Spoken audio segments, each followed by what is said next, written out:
아이들 세뱃돈 어떻게 하지? 내가 먹어버릴까? 그런 생각도 하실 텐데요. 근데 제가 부모님들한테 굉장히 많은 질문을 받았어요. 용돈을 받는데 그 용돈 말고 세뱃돈이 들어오니까 이거에 대해서 본인 마음대로 쓰고자 하는 아이들이 많다라는 얘기를 되게 많이 들었거든요. 그에 대해서 오늘 좀 말씀드리려고 합니다. 아이들이 너는 세뱃돈 얼마 받았어? 나는 얼마 받았는데? 라고 막 모여서 얘기를 하곤 해요.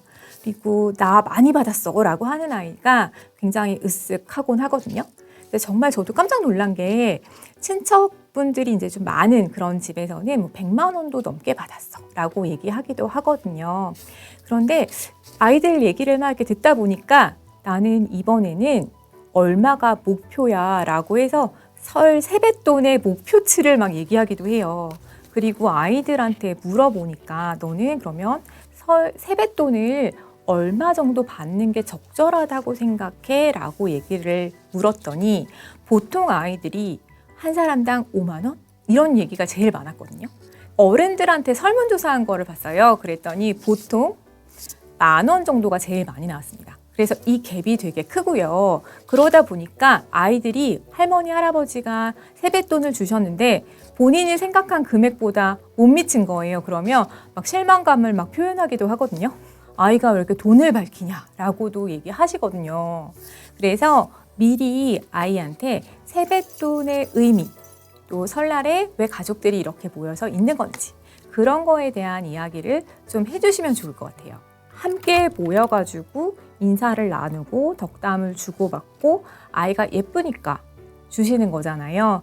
그리고 그에 대한 사랑이다 라고 느껴지면 되는데 그거를 금액이 얼마인지는 당연히 어른들이 정하는 거고 그거에 대해서 그렇게 표현을 하면 안 된다. 꼭 얘기하는 게 필요할 것 같습니다. 정기적으로 용돈을 받던 아이들이 자기 용돈에서 얼만큼씩 이렇게 조금씩 모아가지고 모두 살 거야, 어떻게 저축할 거야 이런 거를 계획을 하는데요. 그러니까 비정기적으로 그냥 친척들한테 받게 되는 그런 돈 있잖아요. 그런 거를 많이 받으면 본인이 여태까지 이렇게 아껴서 모으고 해왔던 거가 되게 무의미하게 느껴질 수 있어요. 그래서 반드시 이렇게 세뱃돈을 포함해서 비정기적으로 발생하는 용돈에 대해서는 규칙을 마련해 주시는 게 좋습니다. 그래서 아이 통장으로, 아이 이름으로 이거는 이렇게 세뱃돈이나 친척분들이 가끔씩 주시는 거를 넣어두는 통장이야 라고 해서 만들어 놓는 게 따로 만들어 놓는 게 좋거든요. 부모님들이 세뱃돈 가져가서 안 주셔 라고 얘기를 하는 경우를 많이 봤거든요. 아이들 입장에서는 뺏겼다 라고 생각을 하는 거예요. 근데 부모님이 이거는 통장에 넣어두자 라고 해가지고 넣어두셨다고 하더라도 그렇게 느낄 수 있어요. 그래서 아이와 함께 이거는 그런 비정기적 용돈 통장이야 라고 해서 만드시고 그거를 아이와 함께 입금을 하시는 게 좋을 것 같습니다.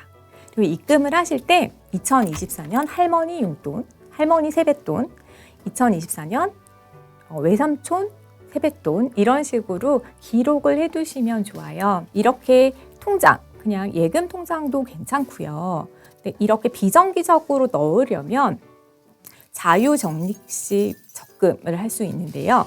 이게 이자율이 높지는 않기 때문에 어느 정도 모이면 조금 이자율이 더 높은 정기 예금으로 넣어두시는 거 추천드리고요.